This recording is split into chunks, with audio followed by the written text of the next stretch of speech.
Bilasizki, ko'pchilik hoji akalar o'zi Li9 ni minishdi, ko'rishdi. Endi yangilik xohlagan hoji akalarga yana qanaqangi shu Li9 o'rnibosaga alternativ yaxshi mashinalar bor, arzonroq, undan ko'ra ko'proq funksiyaga ega bo'lgan. Bizda hozir bor bittasi Nalichida Denza N8L Longi. Mashinaning full pozitsiyada 2025-yilda 12-oyda ishlab chiqarilgan. Hozir men sizga Li9 dan ustunliklarini tushuntirib beramiz.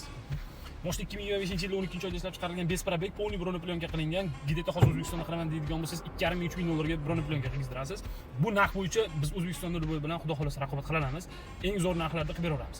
Buni halol muddatli to'lov shartlari asosida ham chiqarib beraveramiz. Yillik 20% bo'ladi. O'sha halollansa shartlari asosida bo'ladi.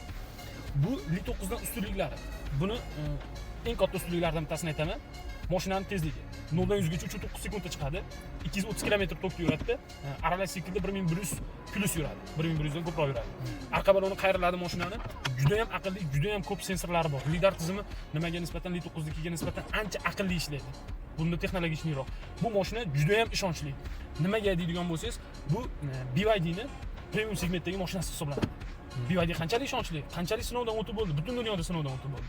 Bu Denza xuddi o'sha kompaniyaning mashinasi. Bu Xitoyda o'zida ham juda ham populyar. Menimcha dizayn tomonlama ham juda ham chiroyli bu mashina.